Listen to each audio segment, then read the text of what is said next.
بسم الله الرحمن الرحيم الحمد لله رب العالمين والصلاة والسلام على سيد المرسلين محمد بن عبد الله الأمين وعلى آله وأصحابه أجمعين أما بعد قال الله تبارك وتعالى في كلامه المجيد أعوذ بالله من الشيطان الرجيم إنا أنزلناه في ليلة القدر وما أدراك ما ليلة القدر لیلۃ القدر خیر من الف شہر۔ سامعین و مشاہدین کرام، اللہ تبارک و تعالی نے اس دنیا کے اندر بہت سی قوموں کو بھیجا اور مختلف قوموں کو مختلف ادوار میں اللہ تبارک و تعالی نے عروج بھی عطا کیا اور کچھ کو زوال کی پستی میں پہنچا دیا۔ عروج اور زوال اس کے کچھ اسباب ہیں، کسی کو عروج عطا کرنا اور کسی کو پستی تک پہنچا دینا،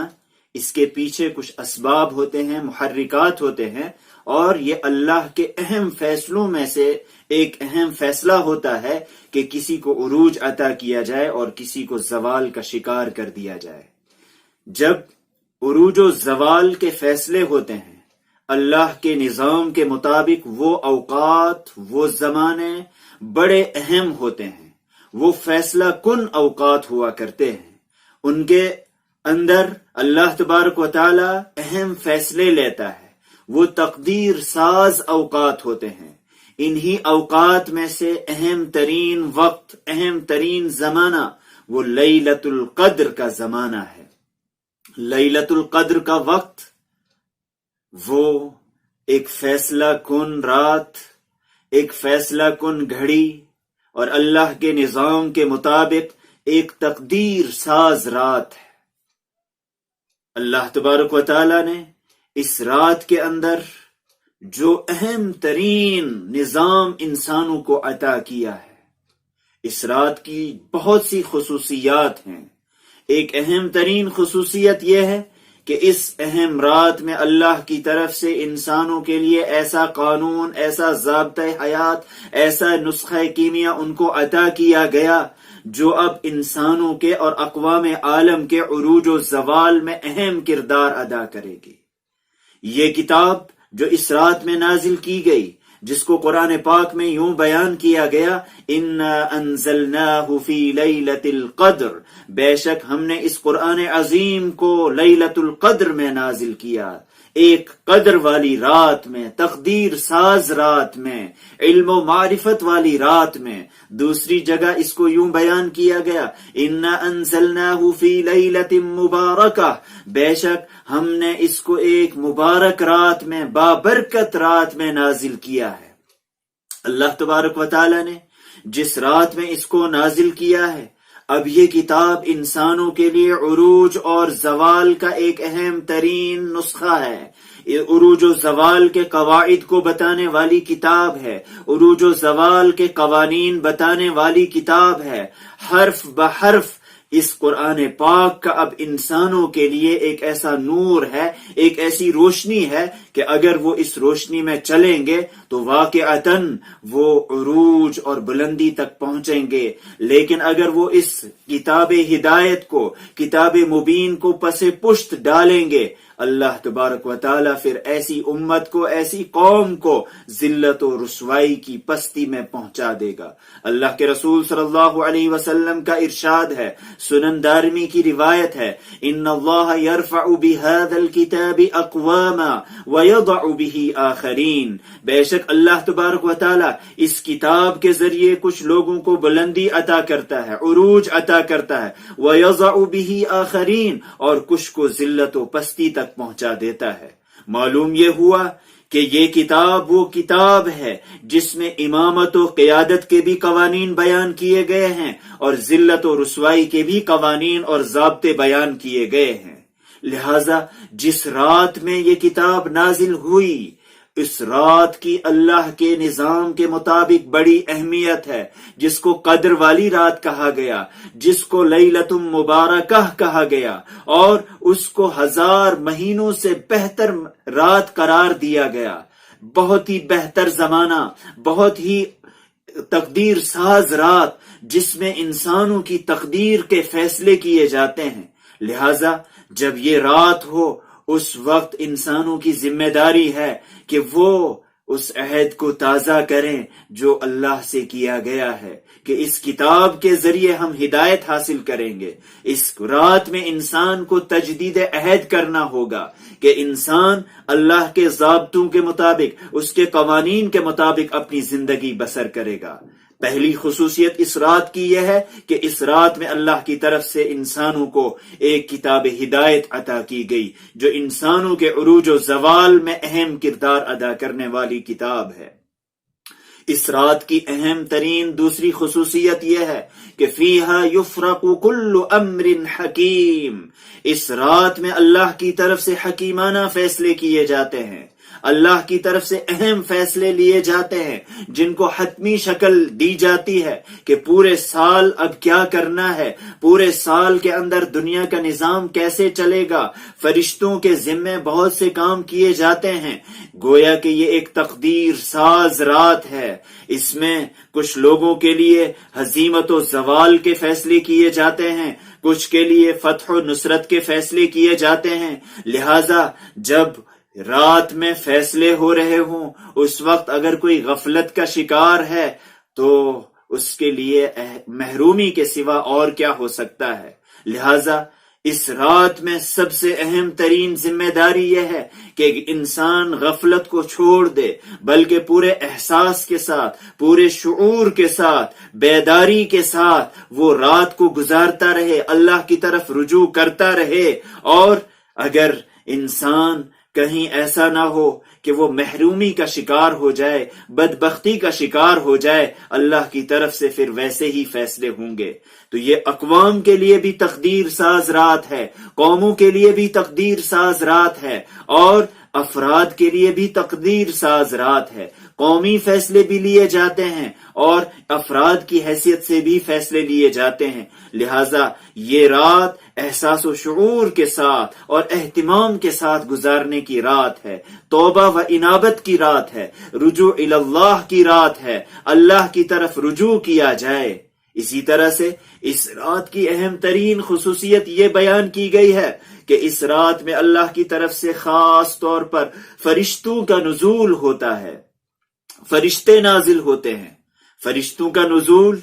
جہاں اس کے بہت سے محرکات ہوتے ہیں، اہم ترین سبب فرشتوں کے نزول کا خیر و برکت اور رحمت کے لیے ہوتا ہے۔ جب فرشتوں کا نزول ہو اس وقت اللہ کی طرف سے رحمتوں کا نزول ہوتا ہے، برکتوں کا نزول ہوتا ہے، اور اللہ کی طرف سے خیر کا نزول ہوتا ہے۔ لہذا اس رات میں انسان کو اگر فیضیاب ہونا ہے تو ضروری ہے کہ انسان پوری طرح متوجہ ہو جائے، فرشتوں کی توجہ کا مرکز بن جائے۔ اگر انسان بے طلبی کے ساتھ، بے توجہی کے ساتھ اور غفلت کے ساتھ انسان اس رات کو گزارے گا تو معلوم ہوگا کہ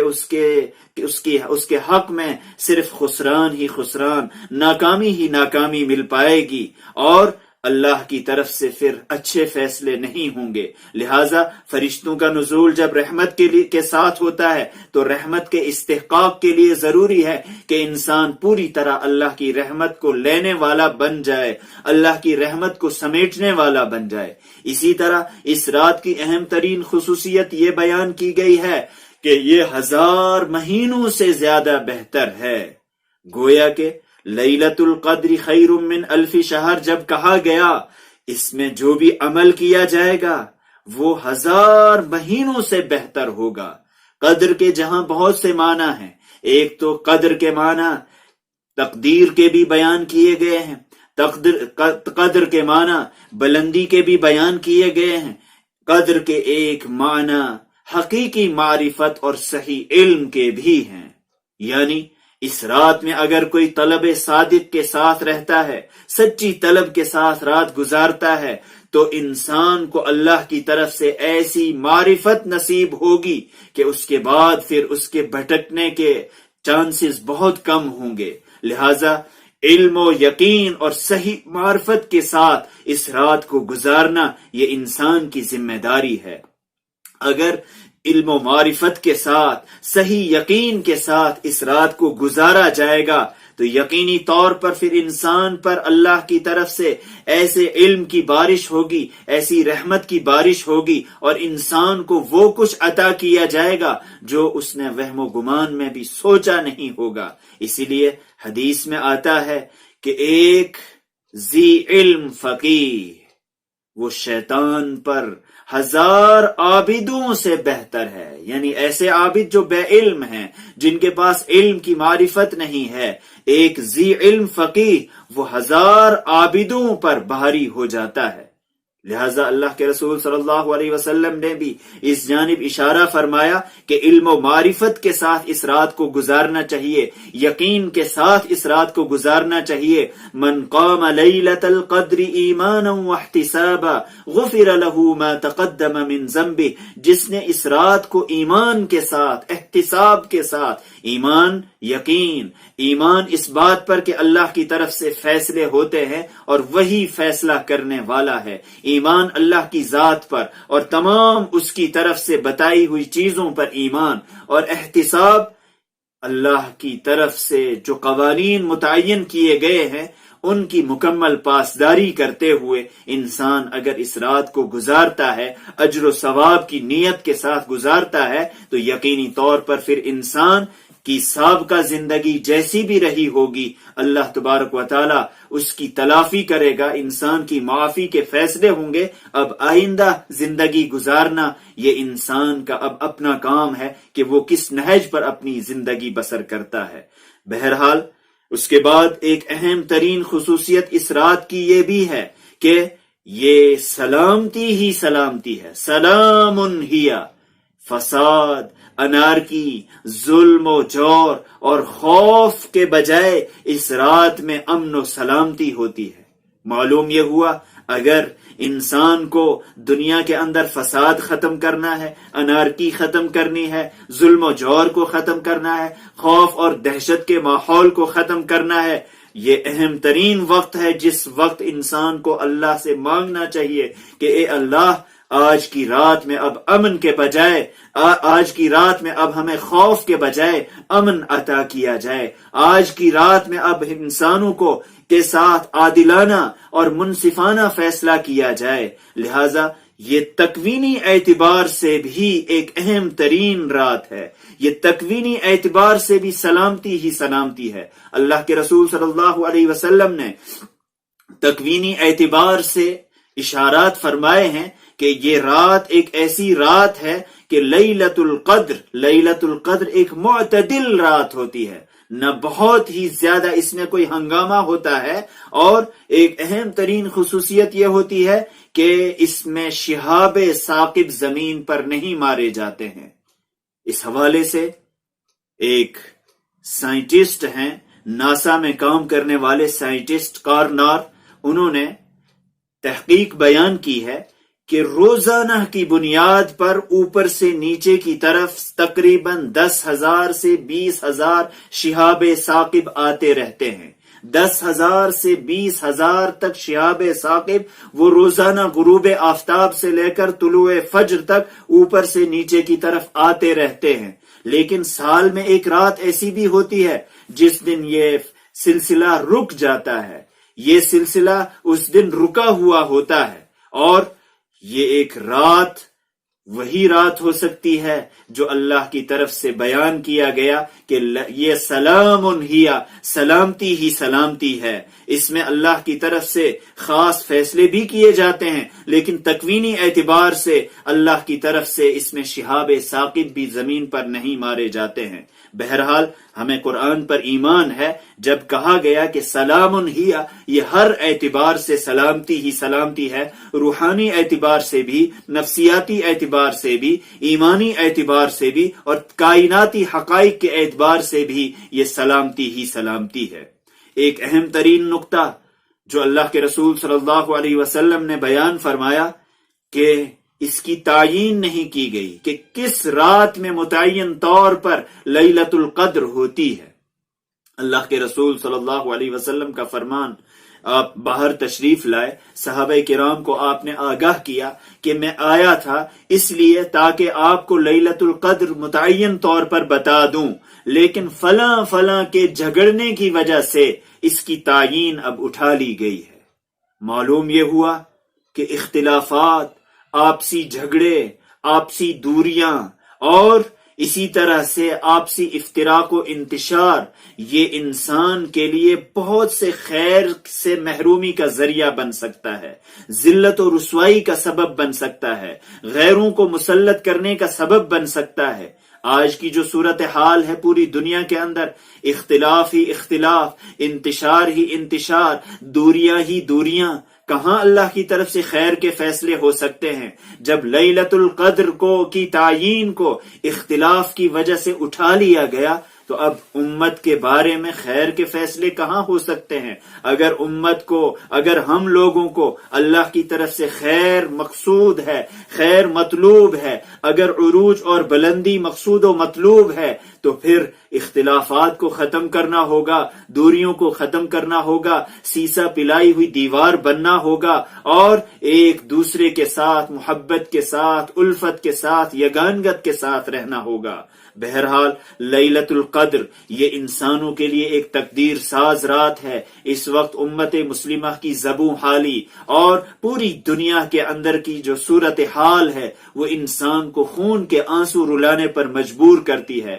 انسان کو چاہیے، ہم لوگوں کو چاہیے اور پوری امت مسلمہ کو چاہیے کہ اللہ کی طرف سے اس تقدیر ساز رات میں اللہ سے دعا کی جائے، اللہ سے مانگا جائے، اور صرف دعا غفلت کے ساتھ نہ ہو، بے توجہی کے ساتھ نہ ہو، بلکہ علم کے ساتھ ہو، ایقان کے ساتھ ہو، اذعان کے ساتھ ہو، اللہ کے سامنے سر تسلیم خم کر کے ہو، اور توبہ اور انابت کے ساتھ ہو، آہوزاری کے ساتھ ہو، اور آئندہ کے لیے مستقل لائحہ عمل ترتیب دے کر انسان اللہ سے مانگے کہ آئندہ ہم کیسی زندگی بسر کریں گے۔ یقینی طور پر پھر اللہ تبارک و تعالی عطا کرے گا، کیونکہ یہ ایک تقدیر ساز رات ہے، فیصلہ کن رات ہے، جس میں انسانوں کے لیے اہم ترین فیصلے لیے جاتے ہیں۔ اللہ تبارک و تعالی ہمیں اس رات کی قدر کرنے کی توفیق عطا فرمائے، اور پوری امت مسلمہ کے حق میں اس رات میں جو بھی فیصلے ہوں، ہم اللہ سے دعا کرتے ہیں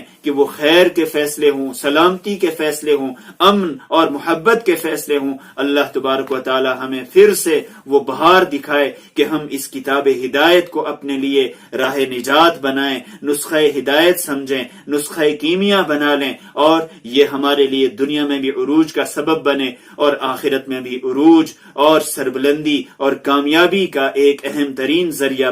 بن جائے۔ وآخر دعوانا ان الحمد للہ رب العالمین۔